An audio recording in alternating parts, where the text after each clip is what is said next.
A very good evening to all of you. Thank you for taking time out from your busy schedules to join us today evening. I am Rashmi Sadanandan, handling the BPGP program. I am joined here today by our program chairperson, Professor Joshy Jacob, and two of our executive committee members, Professor Rama Mohana Turaga and Professor Ajay Pandey, along with Mr. Harish Chopra, Vice President BPGP. So today I'd like to introduce you to our members will be introducing you to more aspects of the program going forward. There will be a brief presentation which will harbor on most of the points, important points that many of you may have questions on. Post that, we will be having a question and answer session which should cover most of your remaining questions also. So I'll now pass on the button to our professors, please. Good evening to all of you. Once again, thank you for joining us and for your interest in the IIM Ahmedabad's blended postgraduate program in management called BPGP. As some of you might be aware, we have a first batch that started in September of last year, and we have opened now admissions for the second batch, which is going to start in September of 2025. We will take you through some basic information on the program and a little bit about our current cohort that we have recruited and give you some broad idea on how sort of the admission process works, for the next batch. Right?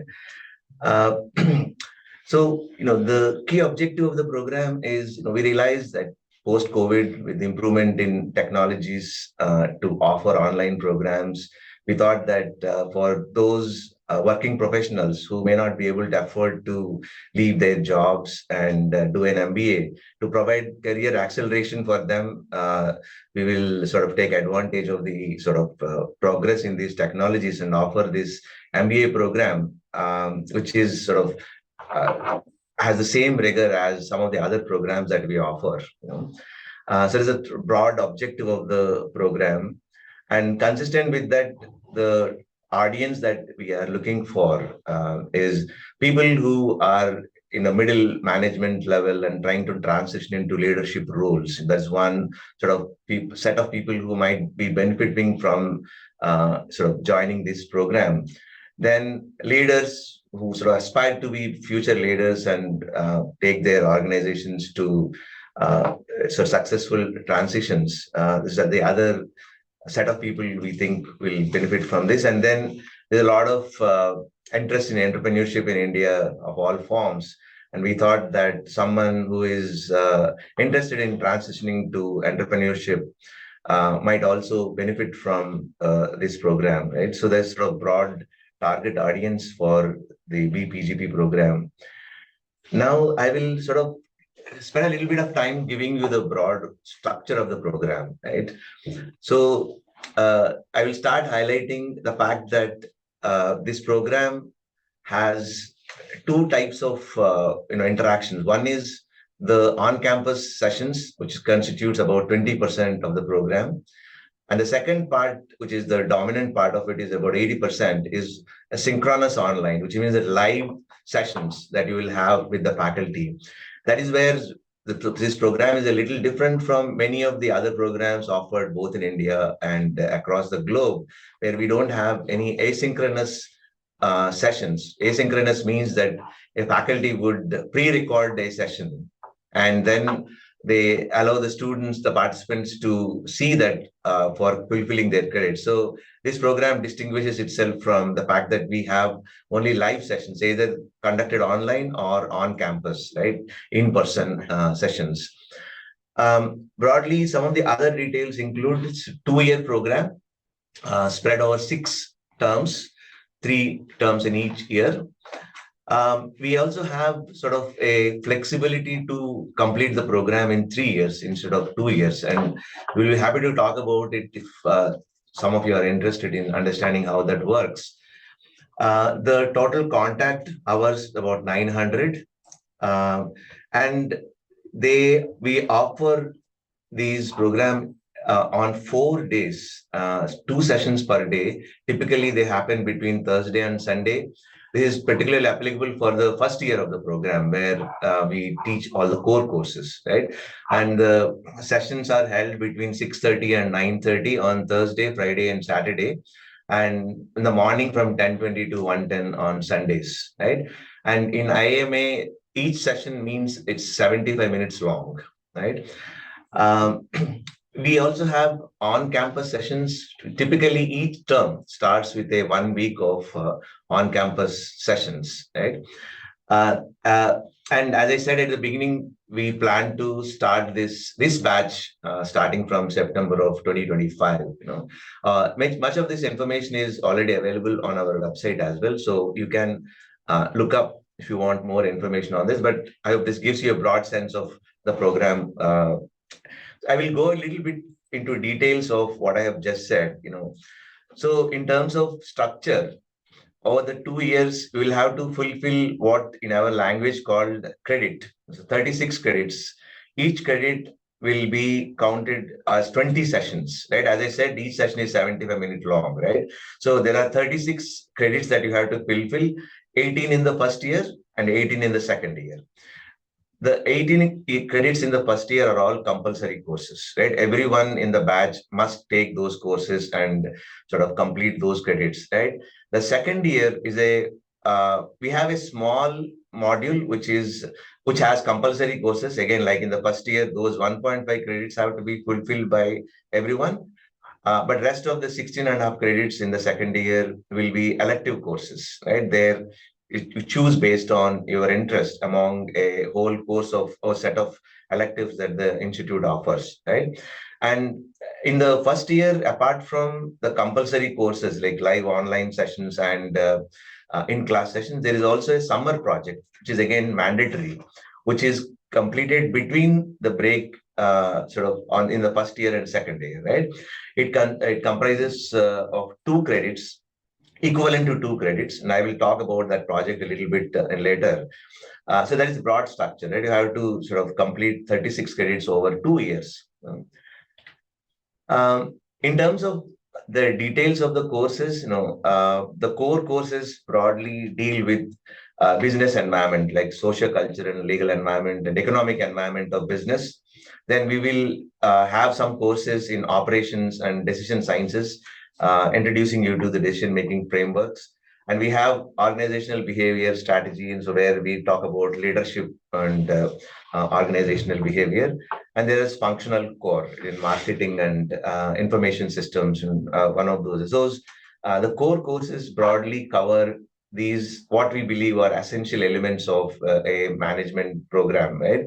And then we have electives that are offered by our faculty across different functional focus: finance, marketing, strategy, HR, and information systems.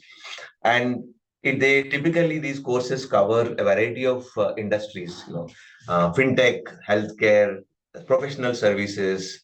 And some of these courses will also give you a more advanced understanding of some of the decisions tools that are emerging and are becoming central to business today, right? The artificial intelligence and machine learning and big data analytics. And of course, we are now quite known for our entrepreneurship programs, particularly with the IIMA ventures at the center of a lot of activity around entrepreneurship. So there are also electives offered on entrepreneurship. In terms of the applied focus, we have again in these electives, we will have manufacturing, services, technology, and we have a public systems group which offers a bunch of courses around public sector, infrastructure development, utilities, and even non-profits, right? So this is broadly the kind of courses that you will be exposed to between the core and the elective courses. I spoke about this projects. There are 2 kinds of projects. The one I spoke about is the mandatory project that you have to do at the end of the first year before you enter the second year, which is for 2 credits, and what we call live project. And we take advantage of the fact that all of you are working and on a daily basis deal with real world problems, right? That you want to find solutions to. And this summer project, while it is not mandatory that you pick a project from your own work, but we strongly encourage you to use this opportunity to pick a problem that you are trying to, sort of figure out in your own organization, in your own work. And with the help of a faculty who will be your supervisor, right? Try to structure a project around that program. It's 2 credit and it's mandatory, right? You can also pick a program, a project that is not necessarily coming from your work, but we strongly encourage you to sort of use this opportunity to do a project that is directly relevant to your work. The second kind of project, which is optional and is typically it's for 1 credit that comes in the second year, right? Where either an individual or a small group of people, 2 to 3 participants coming together, structure a project, right? It could be typically on a topic where you may not have exposure otherwise through the elective courses that we offer, right?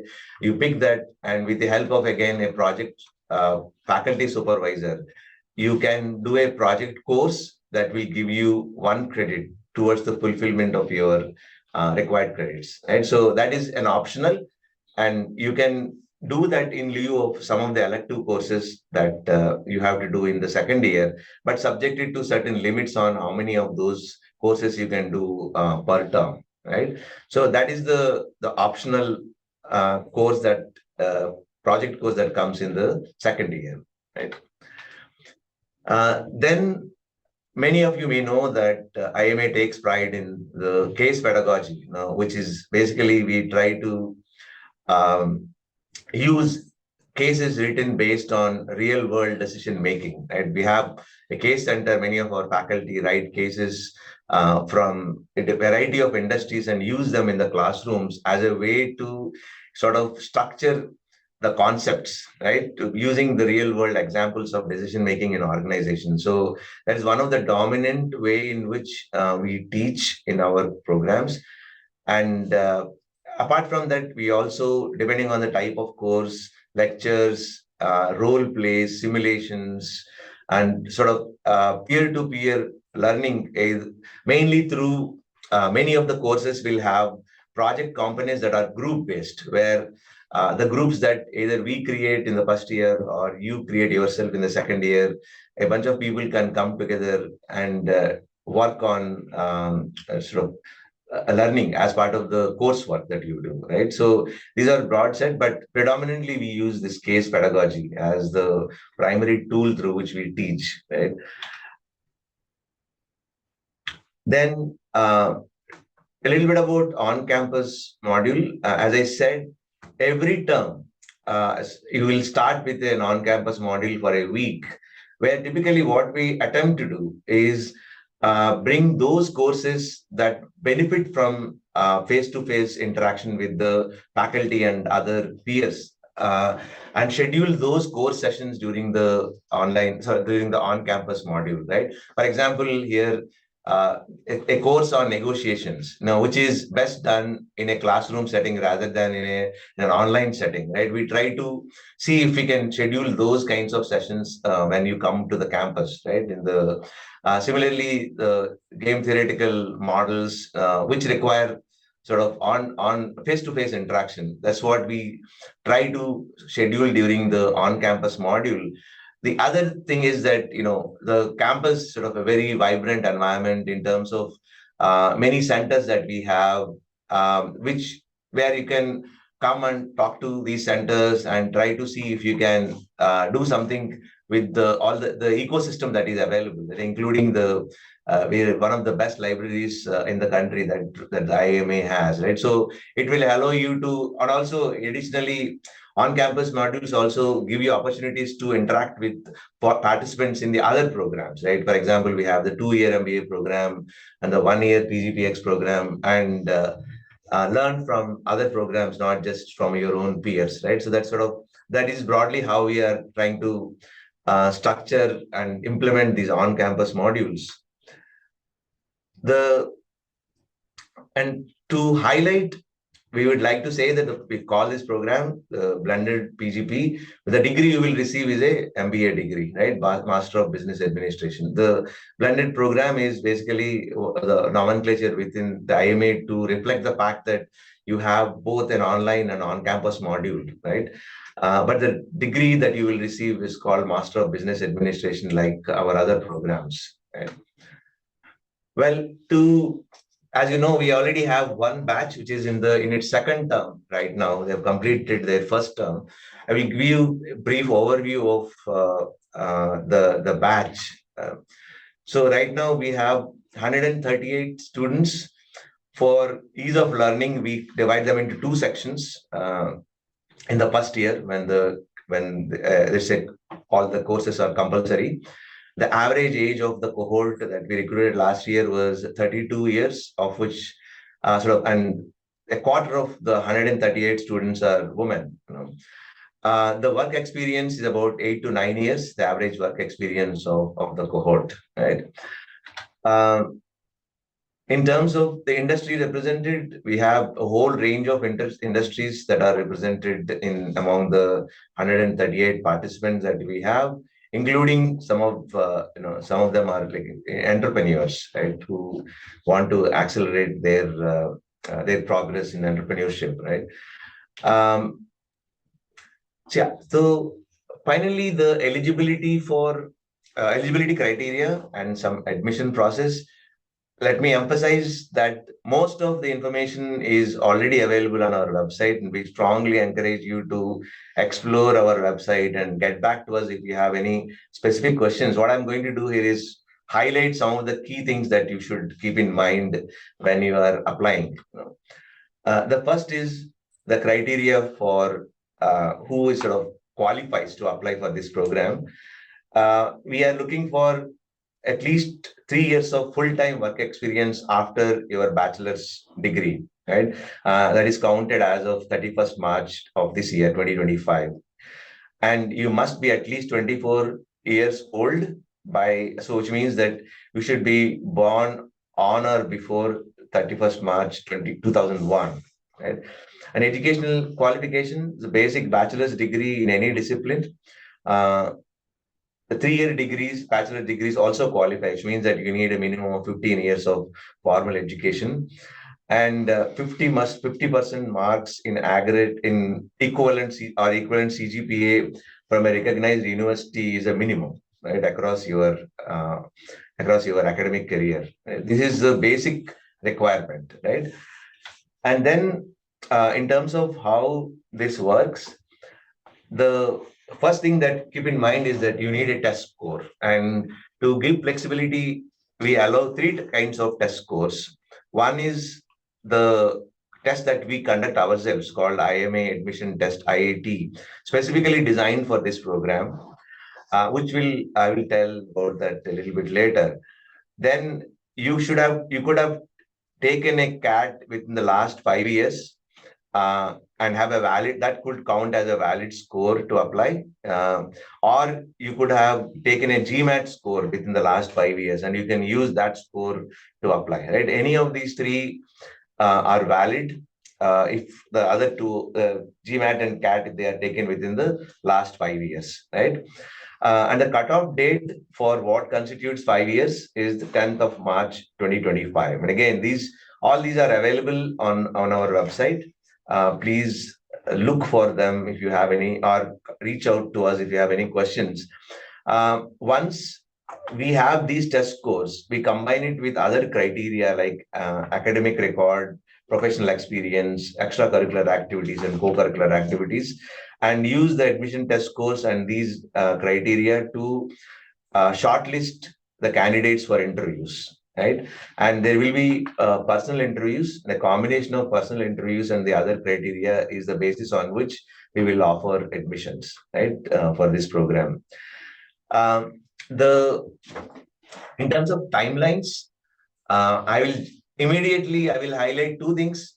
The admissions portal is already open since 1st of January 2025. Anyone intending to apply can straight away go and apply on that website. The applications will close on the 25th of March 2025. And those of you who opt to take the IIMA's admission test, please remember that test is going to happen on the 6th of April 2025 in a sort of lot of centers across the country, which will be known to you when you start applying for the program on our website, right? And the other details you will come to know are available on the website, when the interviews are going to happen, and when we are going to communicate our final decisions on offers and wait list. They're all available on the website. So immediately, what is important for you to know is that 25th March is the deadline to apply, and 6th April will be the test if you are opting for IIT. Right? And program fees, its total fees is 20 lakhs. There is also a nominal application fee. For IIT, it is 5,000 and it's 2,000 if you are applying through the other tests, right? If you are applying from Dubai, it is the fees applicable in US dollars, 200 US dollars. Finally, the 20 lakh fee will be charged on an installment basis over the 2 years that you will be. And again, the specifics of this are available on our website in terms of how these installments work. That's about it from our side in terms of the basic information. Now we will open up for questions. Thank you for those of you who have already typed their questions on the chat box. What we are going to do is there are two modes. One, some of these questions will be directly answered on the chat box wherever that is possible. And you can raise your hands and we will sort of select some of you to unmute yourself and ask the questions to which we will respond. Thank you. We look forward to your questions.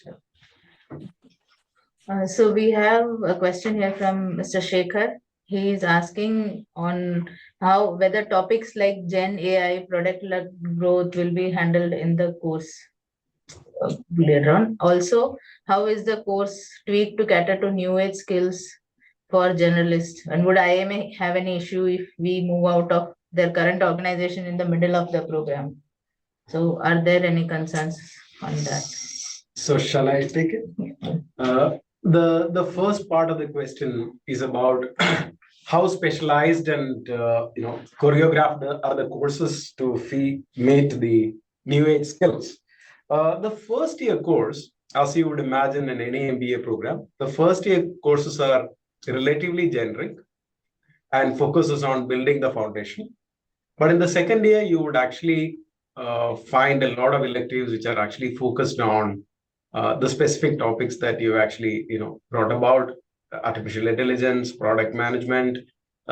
We have something like 240 electives roughly on campus across different programs: PGPX, PGP, and PGP FABM. So one can really choose a variety of them based on your interest. As my colleague had pointed out, there are a total of 18 credits that you are required to complete in the second year. Only 1.5 credit is out of compulsory courses. The rest of 16.5 credits you can fulfill based on the electives. That is generally chosen based on the path of interest for the candidates. So therefore, you would actually see courses which are focused on decision tools, courses that are focused on traditional functional fields like marketing, HR, or finance, and so on. You would also see courses that are exposing you to a specific industry. It could be professional services, it could be infrastructure, it could be public policy. So electives are where you would actually see a significant, customization of the courses, and will cater to your taste. The second part of the question you had raised, whether you would be able to shift your career from one firm to the other. As long as you are able to commit time and remain focused on the demands of the program, IIMA do not really have any specific requirement that you need to continue to serve the same organization. Not really. Yeah. I hope that answers your query. Pratik Kapoor, you may unmute yourself and ask your question.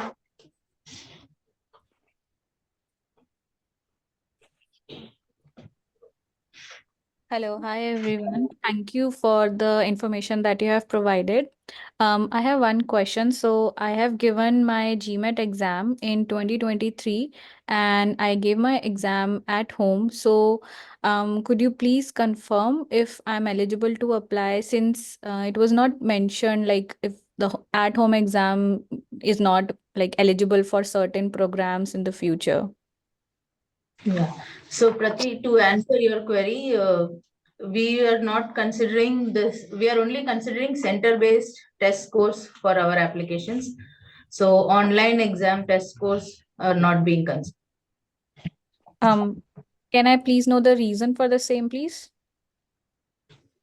So, basically, these test scores, this is part of the admission, the decision on based on the admissions committees from our end. Ajay, you may want to supplement the. Okay, so I hope Ajay, am I audible? Yes. Okay, so I think generally during the era when everybody was forced to take the test online, there were both media reports as well as from the grounds up, including people from within GMAC,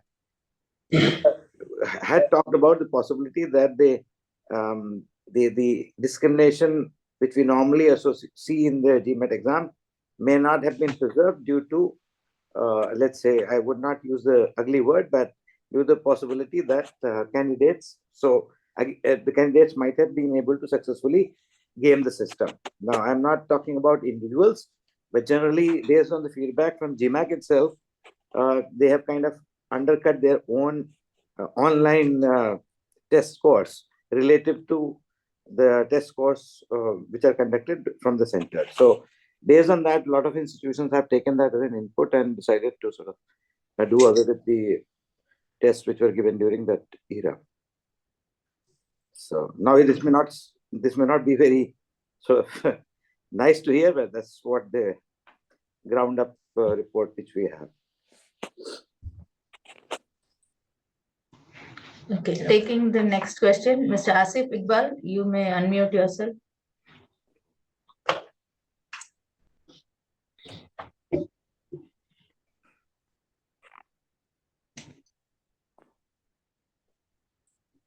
Mr. Asif?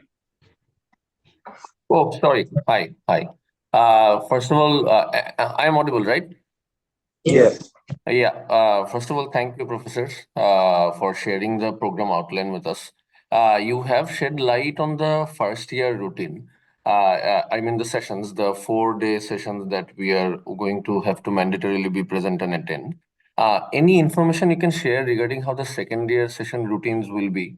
Because the reason why particularly I'm wanting to know about second year when many elective courses will come in is because we are working professionals and any session starting in daytime between Monday to Friday may create some conflicts. So yeah, that was my question. Thank you. As you have observed, the workload is equally split between the first year and second year. And my colleague touched upon the fact that for those who are interested, one could complete the second year over a 2-year period. So essentially extending the total duration of the program to 3 years. Having said that, those who are actually keen to complete it in 2 years, the second year workload in terms of total class hours will remain similar to the first year. Therefore, the classes will more or less happen at the same pace as the first year. So roughly you can see that 8 classes are being covered per week. The same would continue. The only difference being out of the batch, different individuals would be pursuing different pathways based on the bunch of electives that they take. Therefore, broadly, one can say that the second year routine also will have the more or less the same schedule. The timing is also more or less the same because it is really difficult to find out any other time slot which would fit the convenience of the executives. Right now, you would have seen that we start 30 and go till 9:30, completing 2 sessions of 1 hour 15 minutes. And on Sunday morning, we actually have two sessions. And we also have reserved 1 extra slot on Sunday for a variety of things. It could be an exam. More than an exam, it could be an guest talk, it could be an industry connect, or other sessions that may be required for catch up and so on. That is how the whole thing is organized. So you can imagine that unless you decide to really take a slower track, taking 2 years, second year would actually require the same, more or less the same intensity. However, I must add that it is quite natural for anyone who would be choosing topics and courses of own interest. The actually experienced labor will be far less, given the fact that you have a lot more affinity and can spend more energy. So the labor will be a lot less. But first year would actually cover compulsory courses. So therefore, you may actually take things which may not be of your great liking or may not have great instinct or, advantage. Yeah. So one set of Understood, questions. Professor. Thank you. Yeah. Sorry. We have several queries around what would be the time required to be put in beyond the class session hours, like approximately in a week, other than the class sessions. Ajay, you can go on. Yeah. See, I think, well, I mean, it will require some time. Just the class time may not be enough. The question is how much time? That depends upon, I mean, how you sort of pick up the speed of reading and how you sort of spend, how efficiently you manage the time. But I think on the lower bound, at least as much time as you have the class hours would be required, and you have to extract, I guess. At least that's a lower bound I would expect to be there. Now, the only thing is whether you require sort of, it's always a good idea to be ahead slightly, but whether you will be able to do that, I think is something which you have to think about. How do you structure your own routine? But I think that's a minimum, I think, extra which would be required. For 1 hour of class, I guess, at least 1 hour of preparation. That's a lower bound. Yeah. Would that be fair? I think Joshy and Ram? Yeah, I think what I will add to what Professor Pandey said is that, in terms of the rigor, we treat this program on par with other programs that we offer, right? The fact that it is for working professionals, we don't believe that it's sort of the rigor is any different, which means that you have to prepare, as I said, the core pedagogy is case, which means that for every class, you will expect to read at least 10 to 12 pages of cases and come prepared to discuss the cases, by taking sort of whatever perspective that you have. So the way the class operates is that, the most of the discussion in the class will be around the case to abstract the concepts that are useful for you to, take out from the case, which means that without actually preparing for the case well enough. So in a day, if you have 2 sessions, expect that you will have 2 cases of 10 to 15 pages each, which you have to find time to prepare for, right, over those 3-4 days. So that sort of hopefully puts the time requirement in context, apart from the fact that you may have to do some quizzes in between or work with your groups to do a project as part of the course requirement. So I wouldn't sort of underplay the kind of intensity with which you need to operate. That's the challenge that it presents, and you should make an informed decision on your commitment to the program. Yeah. So somewhat on the same lines, we have some other questions asking whether this program degree will be equivalent to a full-time MBA degree, and what is the difference between the BPGP degree and the PGP degree, right, on basis of syllabus also. That's right. I also noticed that there are 2 related questions. One is about the equivalence of the program vis-a-vis the other MBA programs that we run. And the twin question is about, what is the career support, placements. I thought we'll take it together and my colleagues will add to this. First of all, if you go back to the genesis of the program was brought about by the felt need that a lot of working professionals would not want to really take the costly route of quitting the job and pursuing a full-time program for 1 year and then get back to a different career altogether. So therefore, we thought, okay, by giving them the same learning intensity and experience, candidates will actually be able to stay back in the job and bring, enough learning so that their career faces greater acceleration.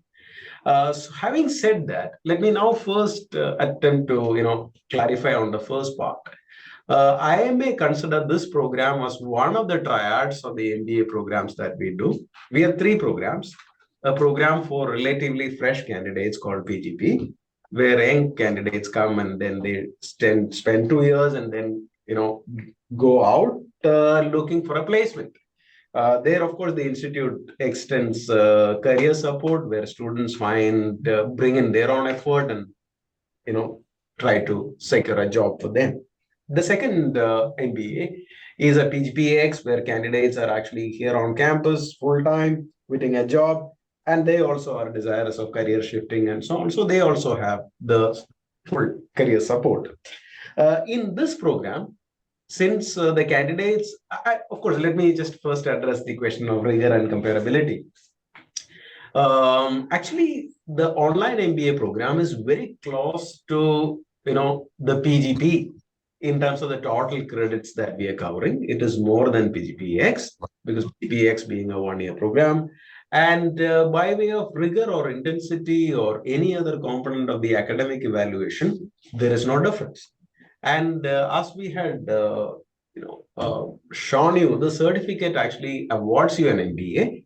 However, since we are actually expanding on the nature of the programs and the mode of delivery of the program is different, we of course acknowledge in the certificate that this is a blended mode postgraduate program. Now, of course, as some of you may know, last year we had actually called this as online MBA, but then we figured out that the program at IIMA is quite unique. We actually provide, only live interactive sessions, and therefore the program need to really stand quite distinctly, right? So therefore, in terms of is this a full-time MBA program? The answer, it is not full-time. It is a blended learning program, but is it MBA? It is by all means of our recognition. It's a full-time MBA from IIMA and would allow you to really become eligible for anything else that a degree will allow you to do from IIMA. So there is no difference. Now coming to the career, of course, we have right now a batch of 138 and we are all quite happy to understand that these are candidates who had actually had very successful career gradient, and most of them would like to really benefit the program to really accelerate or build further gradient in their career. Some of them may be even thinking about shifting. Now, we don't intend to really organize a placement from the side of IIMA at the end of this program because people are already on, most of them are actually already on promising career. However, there may be a cohort or set of students who may be interested in career shifting, leveraging the degree for their own good. For that, IIMA considers it is important for us to really build equity for this program. As long as the employers recognize the program as something which is really as rigorous and value adding as it is, the extent to which in your organizations or elsewhere, if you desire at any point in time that you want to shift out of career, the batch has the full potential and the flexibility to really leverage the IIMA degree and the experience and the network for building up their career. So currently, how the students are actually going to benefit out of this, how do they want to really convert that into a systematic career building approach? We haven't yet gotten there. Right now, we are actually focused on building the equity for the program among the employers so that the program get the same recognition as you would get for, let's say, post-experience program like PGPX. That's where we are right now. Yeah, so basically we hope that it will either help you accelerate your progress within the same organization that you are already in, or it will provide you the kind of leverage you might need to shift your career into a different sort of field or sort of maybe move to a more sort of leadership positions. As he said, right now we are so one of the things that we do in order to sort of, he said, the question of building equity. One of the things that we are doing is that for example, the first batch of BPGP, we have a separate page where we provide the profiles of all the participants to give exposure to the participants who are participating in this program. So one of the things is what we are trying to build equity is through popularizing this the participants of the program through the IIMA website, right? Ajay, anything that you want to add here? So three things. I think the answer to the question is technically it is like an MBA, that is true. Second thing is our focus is currently in selecting the best participant and making the program rigorous so that the equity builds up of the program. Then third thing, finally, if you are looking at how valuable it will become we hope that if we get the first two elements right, I guess we'll be there. So as of now, it's early days, but we hope that as we have started and we have made good moves, so we hope to see that the program will get recognized.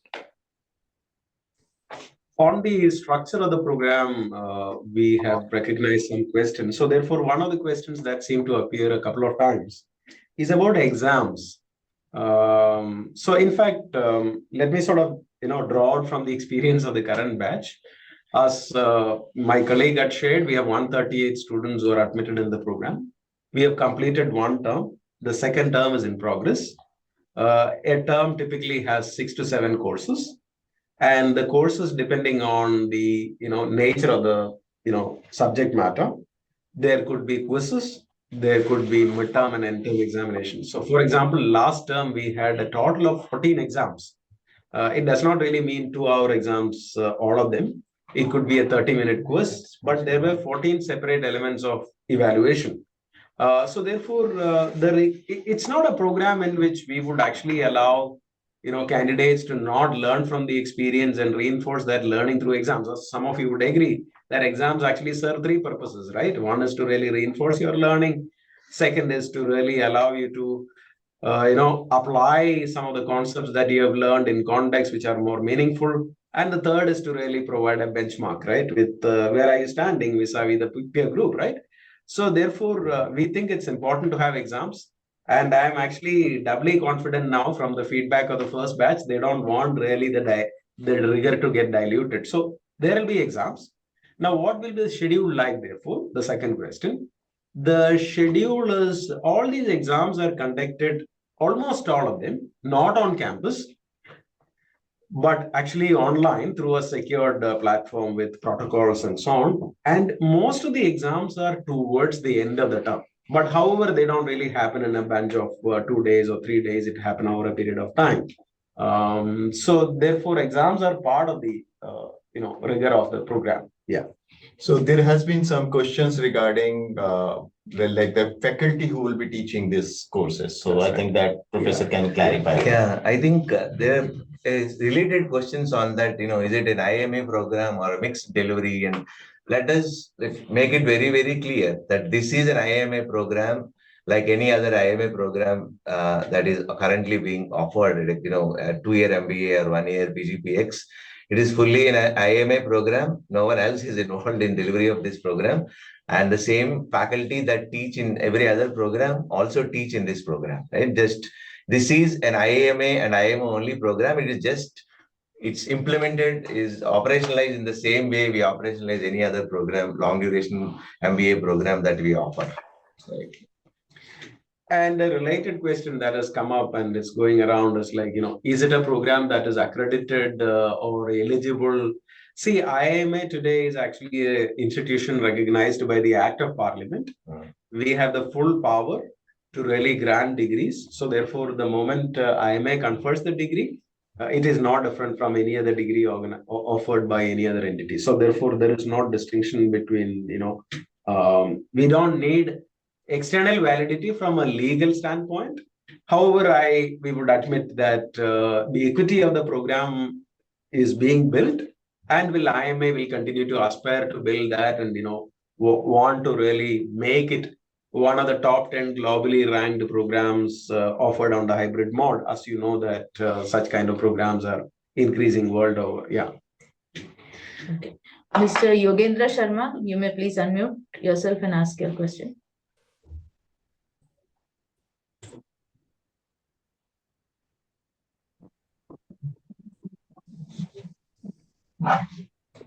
Hello, Yes. am I audible? Yes.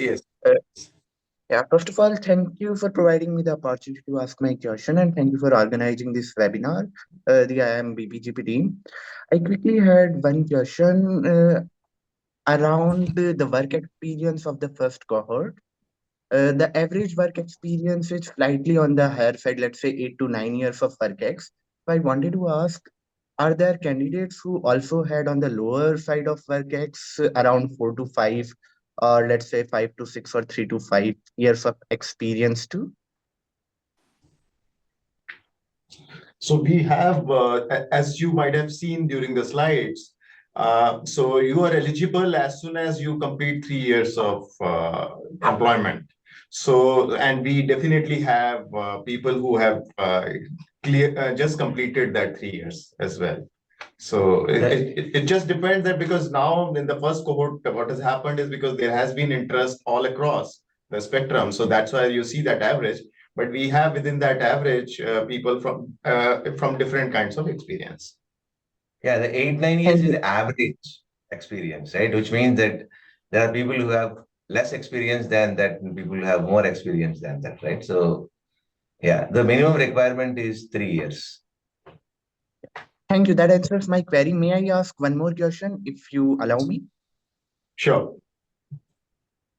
So in general, after, let's say, because the first cohort has completed 1 year, what has been the general perception around the program that corporates might be seeing? And in general, what's the experience that you might be having after, let's say, the first cohort is about to clear their first year around the program?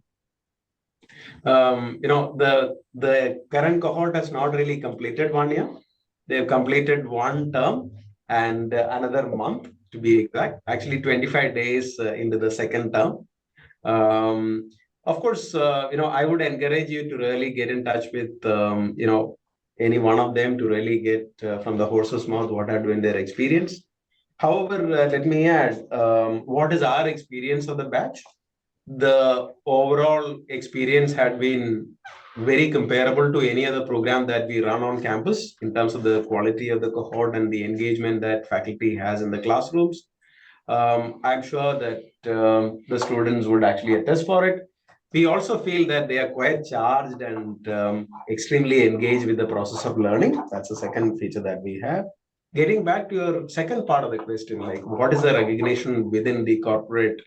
Of course, we are yet to assess in terms of the recognition of the learning of the candidate, being put to work. If you're asking, quote unquote, what is a career mobility that has happened? That hasn't happened as yet because it's too early to really judge on that.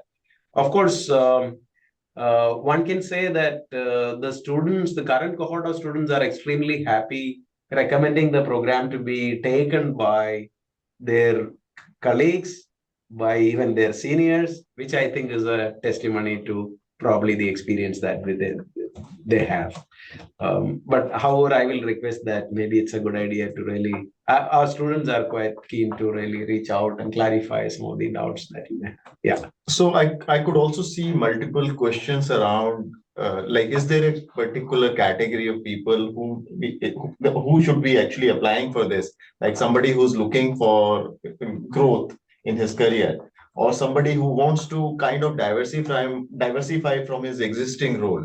So I'm not being very specific to any particular question here, but this applies to similar kind of multiple questions. So like, where is the best fitment for this program? And so I think, Professor, if you can clarify, that will, I think address many of the questions raised on this. The ideal candidate that we're looking for is someone who has actually a exceptionally promising track record of career, so that you don't really feel leaving the career. You can say that, I'm not, of course, comparing other programs, but typically full-time programs for post-work candidates are those who want to really change their career. They are very sure that, the current roles are not what they're looking for. But here are candidates who are actually continuing to have enough, traction with the current career, and they are excited about it, but they want to really upskill and, change the nature of the responsibilities that they are handling in future. So those candidates with promising career track is what we are actually looking at, and our admissions have a significant imprint of that visible.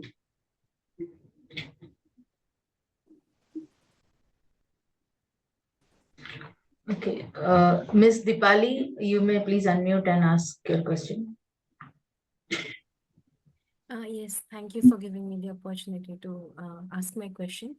So yes, my question is, if someone is flexible to do a 1 year executive MBA or the blended PGP, so according to you, which is more significant and more valuable in terms of career growth?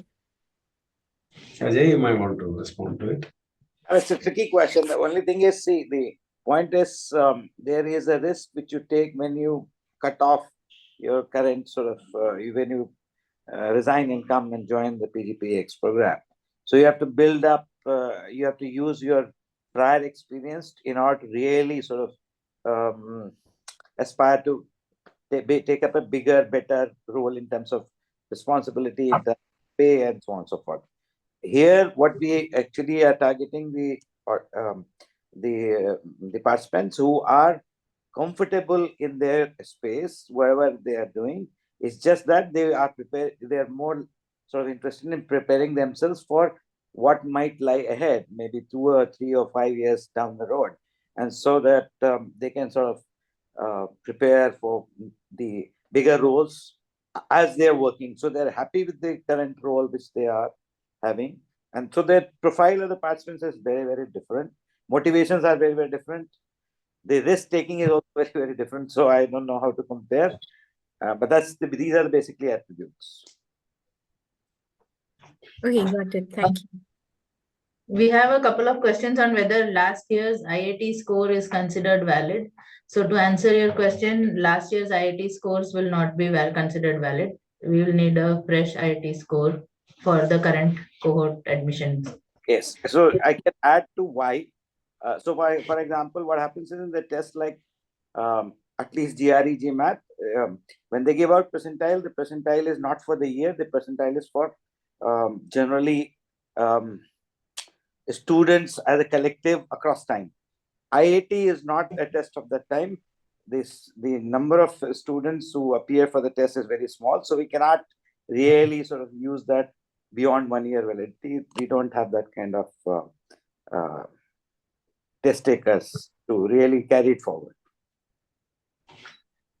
We have another question asking if it is important to disclose that they are pursuing the BPGP program to their employers, and if they don't want to inform it to their employers, is that also okay? Of course, legally there is nothing that the program would demand. But what we realize, having learned the experience of this 138 students, we found that those who actually have some sort of agreement with their seniors and their team, the ability to bring focus and time is much greater. Those who don't really have the same consent, implicit or explicit, they have a lot more struggle in terms of finding the time. There could be tour, there could be disruptions in their schedule. So they are actually under a little more stress than others. That's what we have actually informally learned, or the students have shared with us. So therefore, legally, we don't require consent, but it seemed to really matter significantly in the ability to really meaningfully learn out of the program. That's the sense that we take. Yeah. And in most instances, the employers are quite supportive of the fact that many of our participants are engaged in this program from whatever we have learned. In fact, we have a few number of cases where the employer is also sponsoring the candidates for pursuing this MBA. Right? So that sort of gives you a sense of the kind of support that they are receiving from their employers. Of course, all employers are not same. So you'll have to make a call based on your own circumstances. But as you said, we don't require that you get a sort of no objection certificate from your employers to do this program, right? There are a set of questions on the flexibility in the program by way of missing classes, leave, access to recordings. Is the campus module compulsory, and how do we deal with that? So the program is designed to be as rigorous as any other MBA program, and we know that there are a lot of elements where one cannot just learn by going back of a recorded script or recorded video. Experiencing is learning rather than watching it later. Therefore, we insist on full attendance. That is the reason why we don't have asynchronous sessions, Right. as we have said in the beginning. And however, there are situations in which people have exigencies. For example, someone had to really appear on in a court of law for a different reason, or there is an exceptionally, exigent situation where one had to really go on a trip abroad. In those cases, on a case-to-case basis, on exigencies which are actually, squaring up to be really very genuine and legitimate, we do give limited access to the recordings, but that's actually extremely, rare. The default is that there is no recording that is available for watching the class that is missed. Yeah, that's a way you should really see it. Mr. Saurabh Jain, you may please unmute and ask. Okay.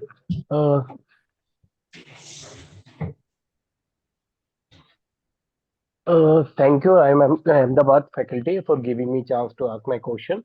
So my question is that I have given the CAT examination maybe 10 or 12 years back. So I have an experience of approximately 15 years.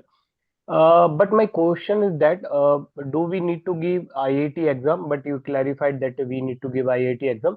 So I just wanted to understand what is the difficulty level of IIT exam? Like if we want to come to regular MBA exam, regular MBA from IIM Ahmedabad, then we need to qualify at least 100 percentile or 99.9 percentile kind of thing, and that is really tough. So I just wanted to understand what is the level of IIT exam, and what is the difficulty level, and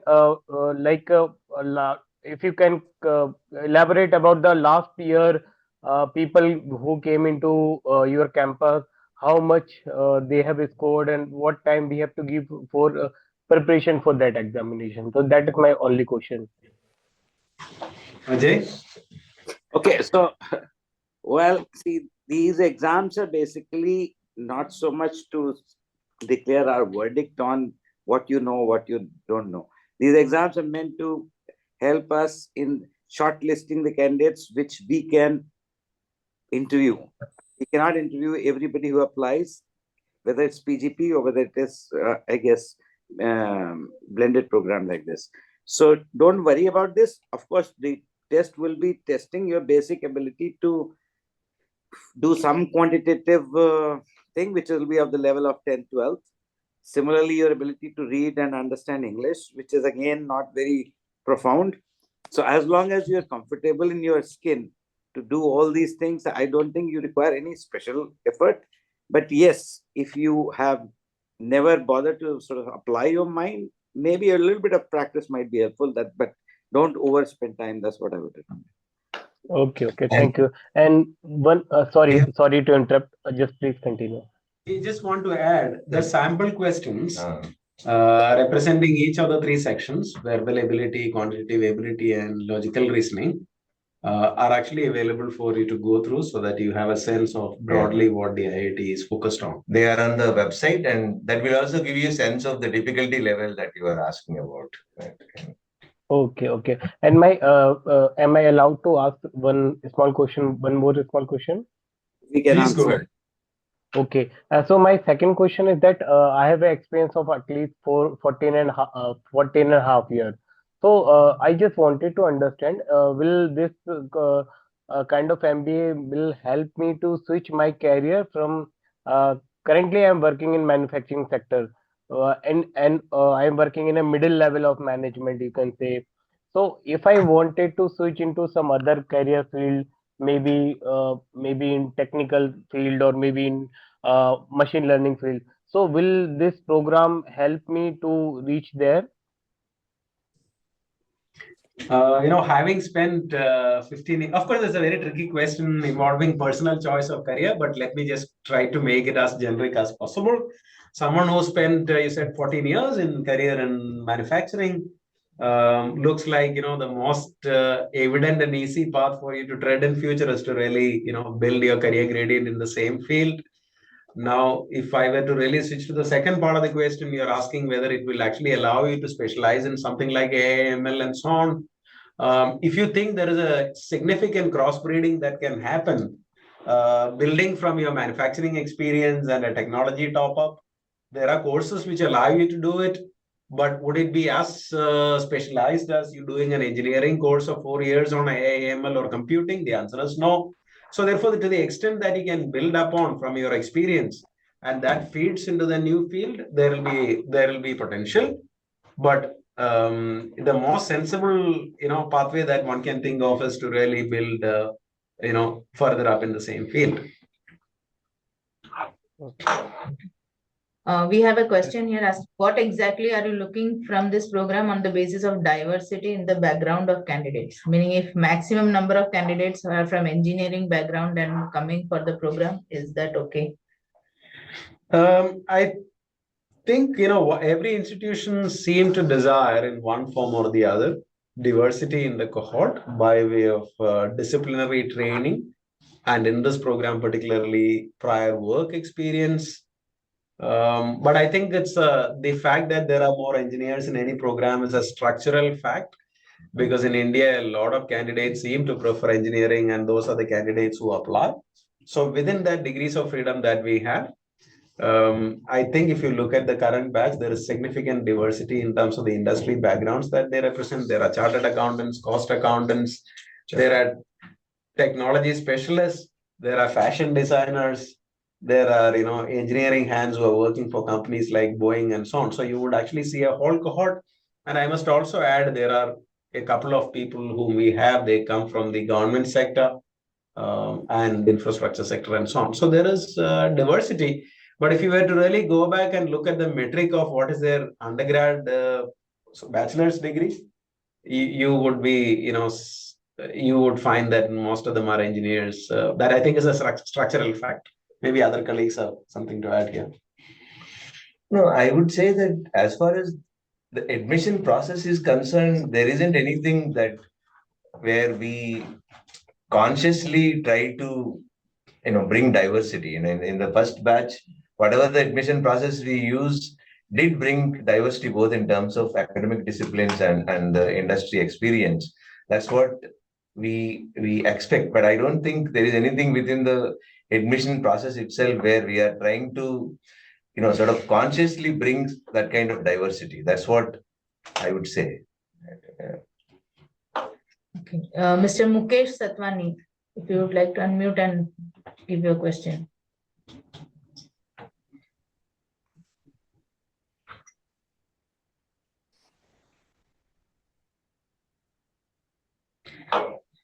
Okay. Mukesh, you there? Yeah, we can go on. So in the meantime, we can actually take questions regarding the access to the resources on campus as well as the book material and all of that. So Professor, if you want to clarify on that, like while they are undergoing the program, will they be able to access the campus resources, and also what would be the book material? How will that be delivered? Right. So for each term with the designated courses in the first year and so in the second year, depending on the pathway of electives that you take, there are textbooks. There is additional what we call as case and reading material. They are all supplied in physical form when the candidates are actually here on campus. And throughout when they are on campus, they get actually access to all the resources which are available on campus. The only difference is that when you go to the online module, since you are away from campus, unless you make a visit to the campus, you may not be able to physically borrow resources from the library, but you can still access the digital resources and everything is available. So there is no distinction that we draw between BPGP students and others in terms of the access to the facilities which are around on campus. Yeah, thank you. Okay, Mr. AK, if you would like to unmute and ask your question.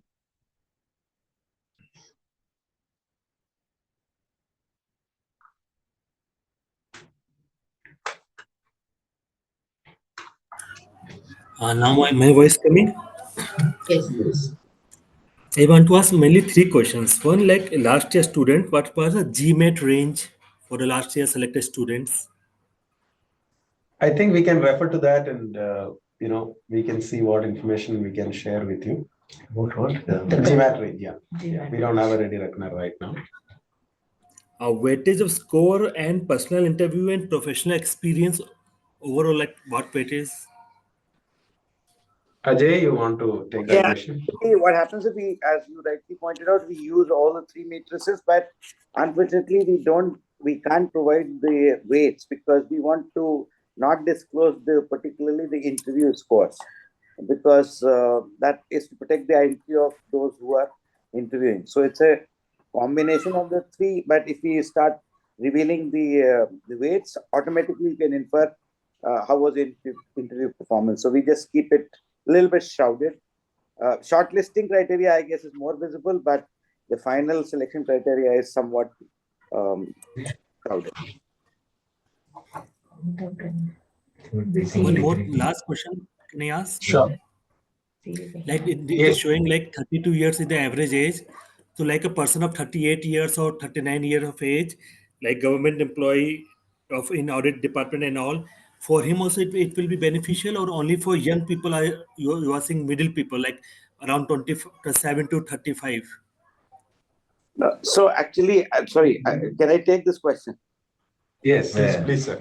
So actually, no program, whichever program you attend to, by default is going to help you in anything, unless you know how you are going to use that program or whatever you are learning, how you are going to use it to further your own either interest or your understanding or your career, whatever you decide. So ultimately, the responsibility of using the program to realize the benefit lies with the participant. This is true for PGP, this is true for PGPX, and this would be true for BPGP. So ultimately, we can only provide an opportunity for you to learn, but we cannot really, it's not in our hand to sort of decide how you are going to use this to further your own career or whatever other objectives you may have. So in the current cohort, there are candidates with significant work experience, more than 15 years, also from the public sector and also from the government sector. Of course, how one really channelize the learnings for own career or personal fulfillment is left to the individual, but it's a mix of people with experience of various ranges. Yeah. Rashmi, you can provide some clarification on the IIT examination, like the mode, the date. Of course, we have already announced that the date is 6th of April. 6th of April. But the modalities, like where will it be digital mode, or is it there is a need to go to an examination center, who's conducting it, and all of that? Maybe you can just address that. Yeah, so the IIT, the IIMA admission test or the IIT, it will be an online test which the candidates will be taking from our designated test centers across India and in Dubai also. So there, once you have completed your application, when you are filling up your application itself, you have the option to select the your preferred center for the test. And once the applications are filled up, you will be receiving an admit card with your center details and all. And the test, it is conducted online with and the syllabus or the material considered inside would be similarly on the similar lines of GMAT and GRE. And the sample questions are actually available. You can take a look at it. It's a center-based exam, not an online exam, where your identity will be verified. It is not something that you can take from home. It is online in the sense of you will be going to a center and the interface will be using a computer. You will do the exam, right? Online means you can't just take the exam from anywhere you want, right? So we have a specific center in each city that is specified. You go there on the date of the exam and using the computer provided to you in the exam center, you will do the test, right? And some of you have asked this question on, how large the batch would be and so on. If you look at IIMA's typical tradition, you can see that all our programs, PGP, PGPX, they actually remain as the smallest cohort compared to other IIMs because we don't really expand to scale. The same philosophy will hold for BPGP as well. I think Joshi, I think one question is about comparing our program with similar hybrid program offered by the other IIM. So you might like to reflect on that.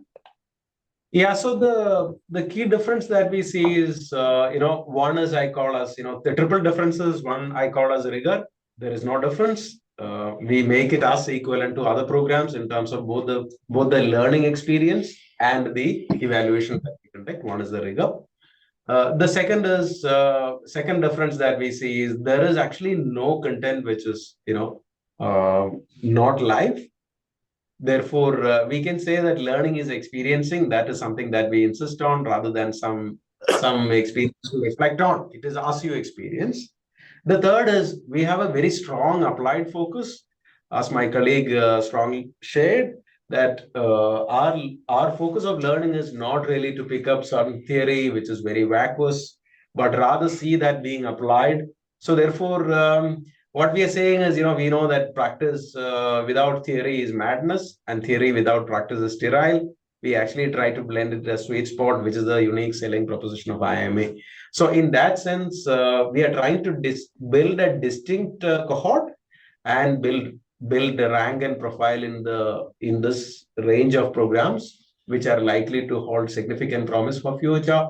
So therefore, we don't think it is comparable to other programs where you have some option to use recorded sessions. You have option to focus on lightened content relative to other MBA program. We don't do that. In fact, I would say that the extent of coverage and rigor that we have in BPGP is greater than PGPX given the time span this covers, because there we have to really cover everything in 1 year. We have another question on whether during the online on-campus classes, would the stay be inside the campus only, or students have to arrange for their own stay? So just to clarify that this program does not offer residential facility to say. So we don't commit that. However, every effort is made on whatever is available during that term. We try to accommodate as much as possible, but there is no commitment, and because there are limited facilities available on campus. And by the design of the program, there is no commitment to provide on-campus facilities. Having said that, we also have some tie-ups with the nearby hotels, and then you get preferred accommodation there at a preferred prices. Okay. Mr. Akash Garg, you can unmute and ask your question. Hello. Thank you Yes. for giving me the opportunity to ask the question. So I have three questions. First is, would we be getting the mark sheet like any typical degree we have as a part of the process? Mark sheet after every term and semester, would we have that as part of this program? For example, like the 5-6 subjects in every term, right?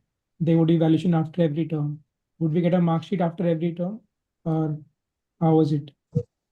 The transcripts will be standard at IIMA. Every term there will be a record of the courses that you have taken, the credits covered by each course, and what grade you have applied. And just wanted to add this: the grading norms that we follow in this program is similar to PGP, and therefore there will be a grade assigned to you for all the first year courses and also for the second year courses, which do not have necessary grading norms. Yeah. So the transcripts will carry all 6 terms of mark sheet. So how much more time do we have to for this session? We are done. So actually, I think we are already running about 10 minutes over, but we can take few more questions. Yeah. And after that, what I request everyone is that for any specific questions which you think that has not been able, we have not been able to take them up, please contact our office, and we will be very happy. We will be happy to help you. And also you can leave any of your queries in the chat box. Whatever we see, we will also try to address those also. So last set of questions, we can take few more. I think 2 or 3 more We can questions. take 2 more questions possibly. Yeah. Mr. Mukesh Satwani, you can unmute and ask your question.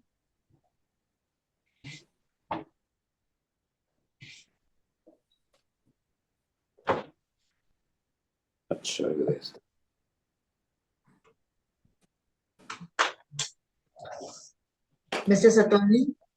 Mukesh, the you are meanwhile- unmuted. Mukesh, you are unmuted. You can ask your question.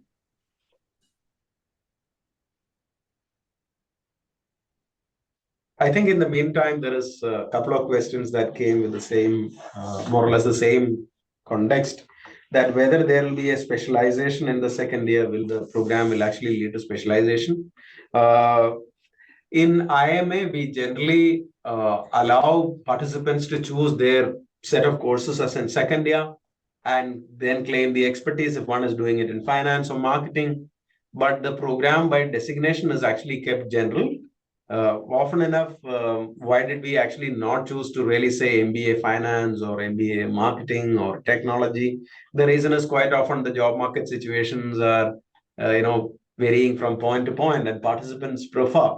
It is more convenient to not really have any particular, nomenclature.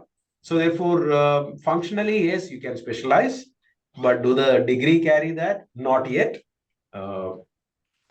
We don't have that right as of now. Yeah.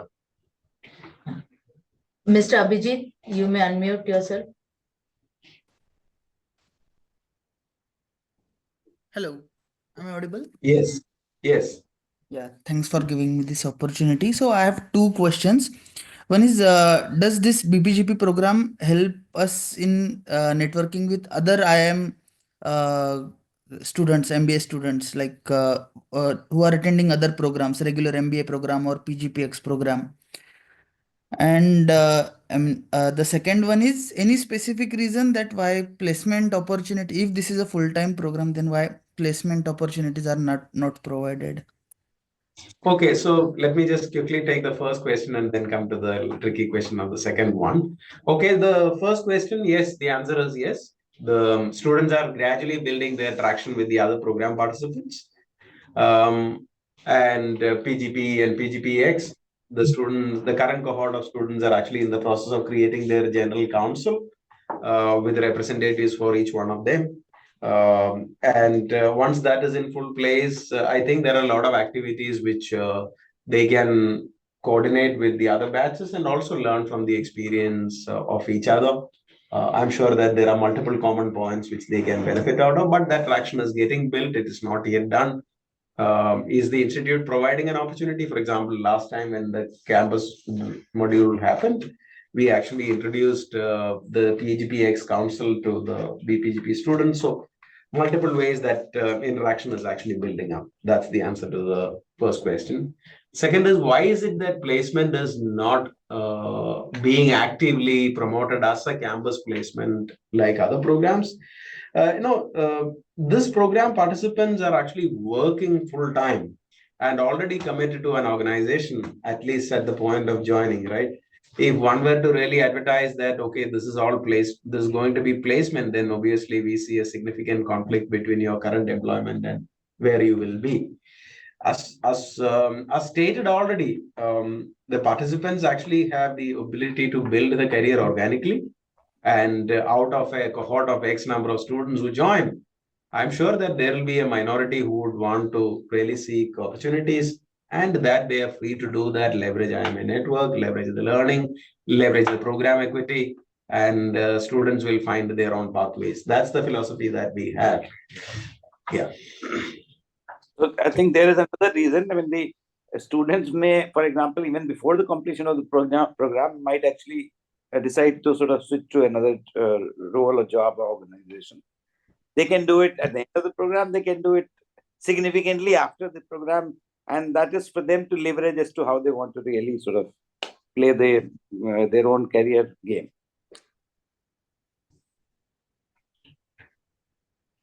I think there is some question regarding how the exams are going to be conducted in the program. So the exams are conducted for each course depending on of course, exams are unique to each course. For example, there are some courses which would actually use applied learning, testing the applied learning based on a case. There may be exams which are actually more direct in nature. So the nature of the exam per se would vary. Now, coming back to the question, how is it being done? we actually have these exams conducted on what we call as a secure platform, where there is a certain vigil and what we call as quote unquote, invigilation, which is in virtual mode. And therefore, we make sure that there is integrity in the exam. Candidates are actually true to themselves when they are doing it, and there are all fair means deployed. All exams are actually conducted, most of them, except one or two, are all done actually online and have the same rigor and approach that we have for exams of other programs. Yeah. So when some of the exams may be conducted when you are on campus for your modules, right? So, but when the exams are conducted when you are back at your place, then they are going to be just like the way you take classes, except that it will be proctored through this secure platform. Yes. Right. Yeah. So there's one more thing which I want to clarify based on some of the questions here. So if you have a degree certificate, then you definitely can apply for this. And also, if you have, if you are a CA, if you are a chartered accountant, CS or ICWA, then also you can apply. Saying that it is only optional. Yeah, I guess your specific questions, please feel free to mail us. The team will be very happy to get back to you. We have already shared our email ID and the website details in the chat. You can always write back to us for any queries that you have. Right. Thank you. Thank you. Yeah, for all your enthusiasm. We look forward to many of your applications. Thank you very much. And I would also like to thank our esteemed professors for taking the time out for this webinar and sharing their insights with us, and to the organizing team for organizing this webinar so effectively. So thank you, everybody, Thank you. and have a good evening. thank you. Thank you.